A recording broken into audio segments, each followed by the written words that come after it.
we don't need actions any longer, so we can close that up. And these are the original files, but these are not the processed files. So let's take a look through Panorama. Was it Panorama? Let's go in here. And there's the ready for Panorama that I made earlier, and then this is the one we just used. So these files have already been processed using the color match from 3.7. So now we're not going to open them up again, but what we will do is we're going to do another automated process. And this time we're going to automate and then merge these things together. Photomerge. And so we're going to set this to automatic. Now we can choose to look for the individual files or a folder. Let's just do files. And we'll go find ready for Panorama 2, and we're going to choose 1 through 7 and make that part of the list there. So these are all the files that are going to be put together. And we're just going to turn these 2 check marks on and click OK. This won't take too long, but what it's doing is it's finding the edges. So when you do a panorama like this, it's a really great idea to, as you take picture, go from picture to picture, is that you overlap areas of where the shot takes place. And then Photoshop can find that stuff. And you can see what's happening here is it's created a large document, and each one of those pictures is showing up in a slightly different location in the overall image. And then there's layer masks going on here, and what these are doing is they're blending the lighting on each one of these things. So if I can just give you a quick example, I'll turn off some of these things. In fact, I'm going to turn off all of those guys. So look what happens. There's the first layer. Here's the next layer, and just kind of adds to the process. So, and of course, the actual picture is there. The whole picture is there, but we are just using layer mask to do what? Make parts of that image invisible. We've been down that road before.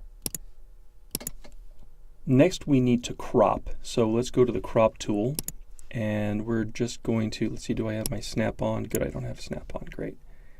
And I'm just going to reduce this a little bit. So we're gonna cut into the picture just a little bit at the top and at the bottom. In fact, we might do a little bit on the left and right as well.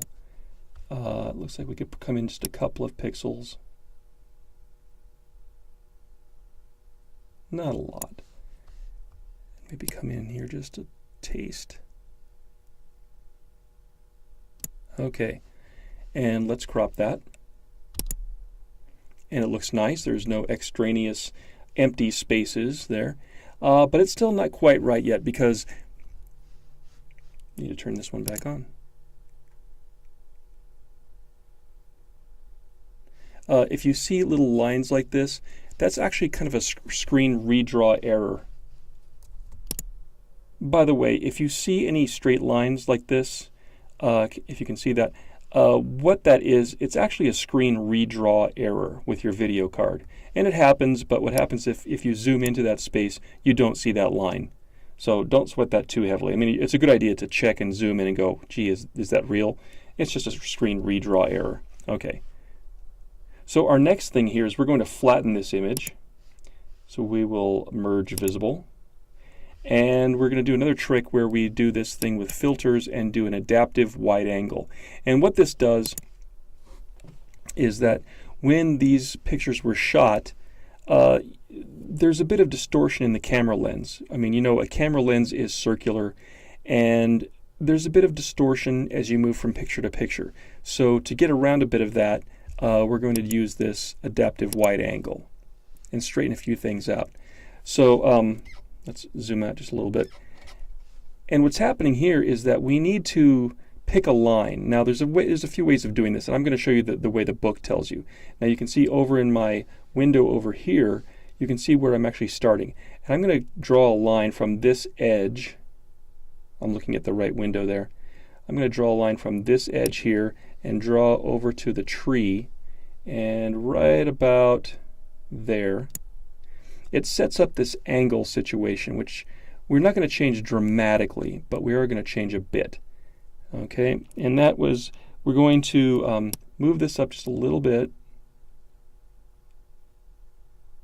about 21 degrees, and you're going to see a change. I'm going to let go here in 3, 2, 1. That may be a bit much. Let's see how this goes. Okay, but so what happens is it kind of straightened out the picture just a little bit. It's not too dramatic, it's just right. And what we can do is now crop the rest of the image. So we're going to zoom in a little bit. And just want to get that lower right corner to go away. And that's it right there. Let it process. Good.